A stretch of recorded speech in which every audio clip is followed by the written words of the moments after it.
Well, again, thank you so much, everybody. I can see that there's going to be a lot of new relationships come out of this day, too.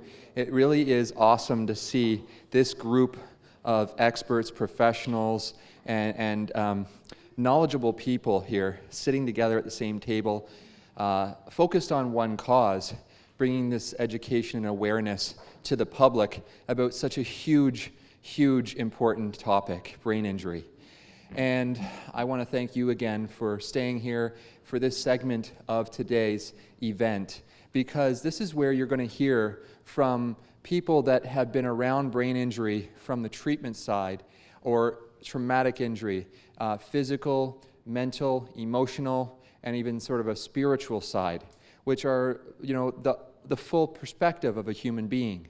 And it's exciting because we get to ask a few questions of each of them that we've structured to give you a very wide and detailed perspective from each person.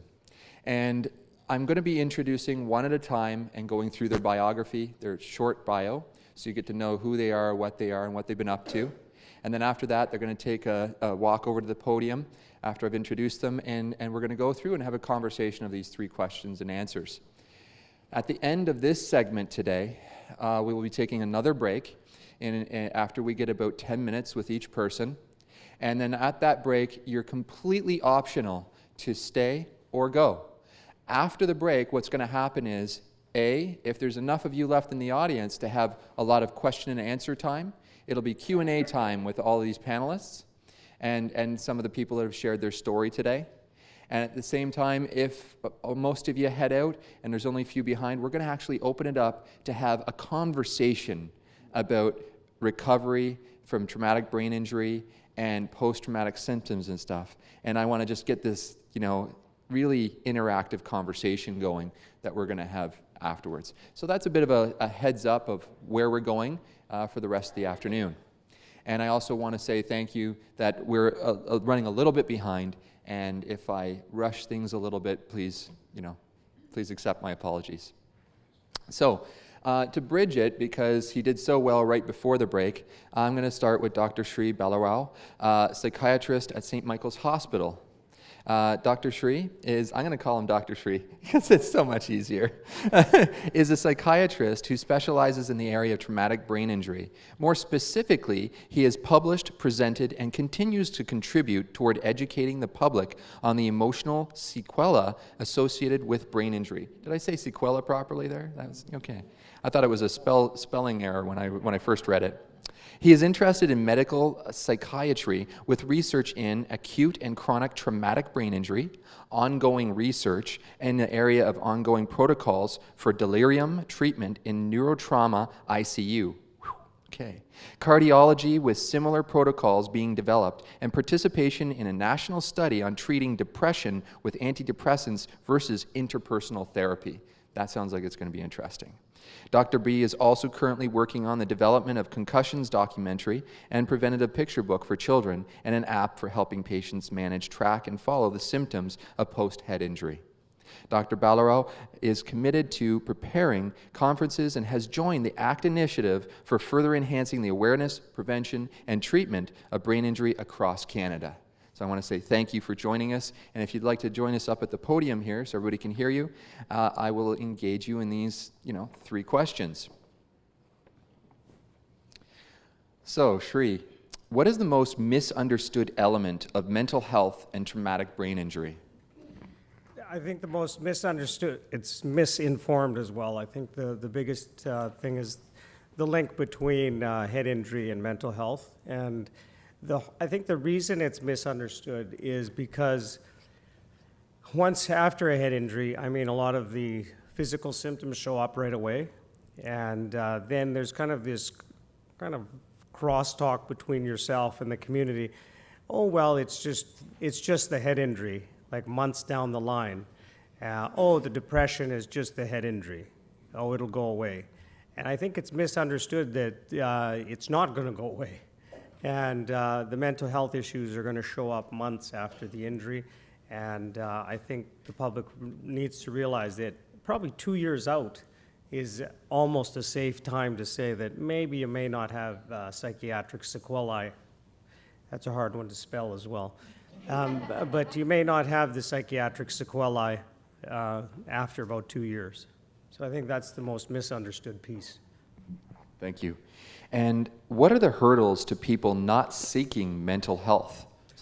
I always smile when I say this because every time I walk on the ward, because I do medical psychiatry, and as soon as you walk in the room, the first thing that the patient will say, why am I seeing a shrink? You know, and they do it in such a kind of snarky, sarcastic way, which I'm used to. But I think stigma is the biggest reason.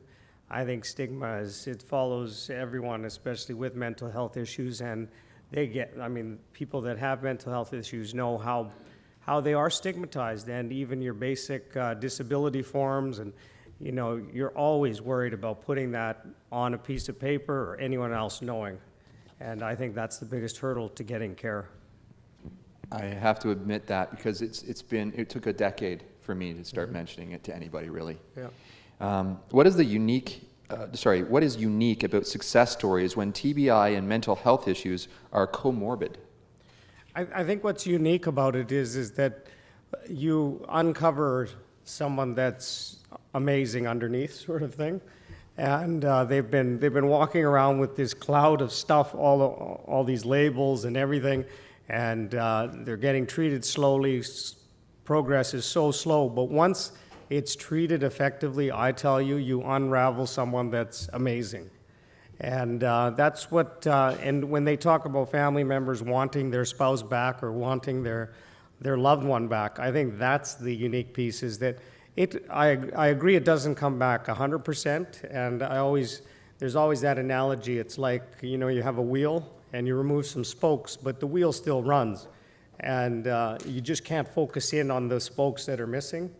And as soon as you treat it properly, I really believe that you find that uniqueness in the individual that you really have been looking for.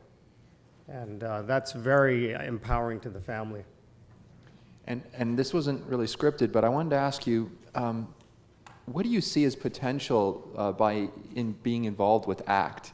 Like, what do you think this is going to help bring?